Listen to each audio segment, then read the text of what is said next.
सुप्रभात छात्रों, हमने 14वां पाठ व्यवहारिक हिंदी का हिंदी में उज्जवल भविष्य की संभावनाएं शुरू किया है। अब तक हमने देखा कि हिंदी जो है किस तरह से रोजगार का माध्यम बन सकती है हिंदी भाषा। तो हमने देखा कि भारत में बहुराष्ट्रीय कंपनियां अपने उत्पादन बेचने के लिए हिंदी और आवश्यकता पड़ने पर क्षेत्रीय भाषाओं का उपयोग कर अपना व्यवसाय बढ़ा रही है। तो आगे देखिए, भारत संघ की राजभाषा हिंदी होने के कारण मंत्रालयों, संसद तथा सरकारी कार्यालयों में हिंदी में कामकाज करने को अपेक्षित स्तर पर पहुंचाने के लिए प्रयास किए जा रहे हैं। इसके अंतर्गत हिंदी में प्राप्त पत्रों के उत्तर हिंदी में देना अनिवार्य हुआ तथा केंद्र सरकार और उसके नियंत्रणाधीन सभी कार्यालयों के लिए हिंदी पत्राचार का निर्धारित लक्ष्य दिया गया है। इन सभी गतिविधियों पर देखरेख के लिए उच्चाधिकारी प्राप्त संसदीय राजभाषा समिति का गठन किया गया है। इस तरह हिंदी के अधिकाधिक प्रयोग की अपेक्षा की गई। इसके लिए समुचित कर्मचारियों की आवश्यकता को महसूस किया गया। केंद्र सरकार के कार्यालयों में अनुवाद और मूल पत्राचार सहित अन्य अनेक क्षेत्रों में हिंदी के कार्यान्वयन के लिए हिंदी कार्य करने के लिए कर्मचारियों की भर्ती अवश्य हो गई। इसमें कौन कौन से लोगों की आवश्यकता होती है? देखिए, हिंदी जानने वाले, समझने वाले, लिखने वाले, ऐसे उसमें है अनुवादक, अनुवाद करने वाला, जिसे हम अंग्रेजी में ट्रांसलेटर कहते हैं। दूसरा है लिपिक, माने क्लर्क, लोगों की आवश्यकता है। अधिकारी लोगों की आवश्यकता है। अनुवादक, लिपिक, अधिकारी और वरिष्ठ अधिकारियों की नियुक्तियां की जाने लगी। इस क्षेत्र में विशेषज्ञों की मांग बढ़ने लगी। अंग्रेजी से हिंदी और हिंदी से अंग्रेजी अनुवादकों की मांग तेजी से बढ़ी। इसके लिए वरिष्ठ, कनिष्ठ अनुवादक तथा लिपिक की आवश्यकता होती है। इसकी निगरानी के लिए राजभाषा अधिकारियों की नियुक्तियां होती है। 100 से अधिक कर्मचारी संख्या वाले कार्यालयों में एक राजभाषा अधिकारी और आवश्यकता के अनुसार अन्य कर्मचारियों की भर्ती की अपेक्षा होने लगी है। इसमें है सहायक निदेशक, उपनिदेशक, संयुक्त निदेशक और निदेशक जैसे पद हिंदी के क्षेत्र में कार्य करने वाले अधिकारियों के सामने संभावना के रूप में उभरने लगे।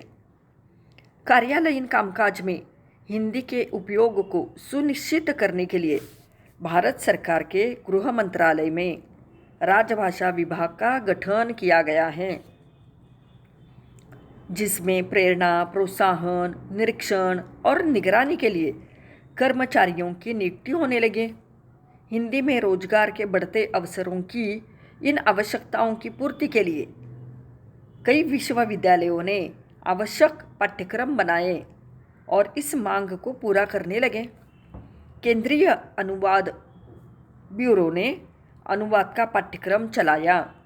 कुछ स्थानों पर डिप्लोमा कोर्स तो कहीं प्रयोजन मूलक में स्नातकोत्तर माने डिग्री और हायर डिग्री जो होती है BA लेवल और MA स्नातकोत्तर पाठ्यक्रम इसमें तैयार किए गए हैं। देखिए छात्रों कि हिंदी अनेक विश्वविद्यालयों में पढ़ाई जा रही है। जब काम का प्रारंभ दिशा प्राप्त कर लेता है तो उसमें विकास की संभावनाएं बढ़ जाती है। अब विज्ञापनों को ही देखिए, ये तो हिंदी से सराबोर है, भरे हुए है। बहुत ज़्यादा पैमाने में हमें दूरदर्शन पर और रेडियो पर विज्ञापन जो है हिंदी में ही दिखाई और सुनाए जाते हैं। हिंदी की प्रकृति विज्ञापन के लिए बहुत लाभदायी एवं महत्वपूर्ण है। इलेक्ट्रॉनिक और मुद्रित मीडिया में हिंदी विज्ञापनों की आज भरमार होती है। विभिन्न विज्ञापन हमें निरंतर लुभाते रहते हैं, आकर्षित करते हैं। अनेक विज्ञापन हम देखते हैं। इतना ही नहीं, हम उनको अपने जीवन के साथ भी जोड़ लेते हैं। देखिए, सड़कों पर, दुकानों के बाहर, रेलवे स्टेशन, वाहनों, सार्वजनिक स्थानों, विविध कार्यक्रमों, खेल आयोजनों को आदि तमाम अवसरों पर विज्ञापन की आवश्यकता होती है। इन विज्ञापनों के कॉपीराइटर होते हैं। आजकल प्रतिभावान हिंदी कॉपीराइटरों की मांग भी बहुत बड़ी है। इस क्षेत्र में अन्य क्षेत्रों की तुलना में आर्थिक लाभ बहुत अधिक है। इसके लिए किसकी आवश्यकता है? देखिए, इसमें पैसे भी बहुत ज़्यादा मिलते हैं। बुलंद भारत की बुलंद तस्वीर, ये दिल मांगे मोर, आम के आम गुठलियों के दाम, ठंडा मतलब कुल कुल, जिंदगी के साथ भी जिंदगी के बाद भी आदि कुछ ऐसे ही विज्ञापन हैं कि जिनके बनाने वालों को लाखों में भुगतान किया गया है, माने लाखों रुपए उन्हें प्राप्त हो गए हैं। आप में अगर प्रतिभा है तो आप इस क्षेत्र में अपना अच्छा करियर बना सकते हैं। और यदि आपने उस उत्पाद से संबंधित सटीक बात 1 या 2 लाइन में कहने का कौशल प्राप्त किया हो तो आप इस क्षेत्र में करोड़ों रुपये कमा सकते हैं। तो इसी तरह से एक विज्ञापन जो है आपको लाखों रुपये कमा कर दे सकता है अगर तुम में प्रतिभा हो तो इसी तरह से देखिए छात्रों, हिंदी का लाभ कितना है हिंदी विषय का। इसके साथ ही अब हमने विज्ञापन के बारे में देखा।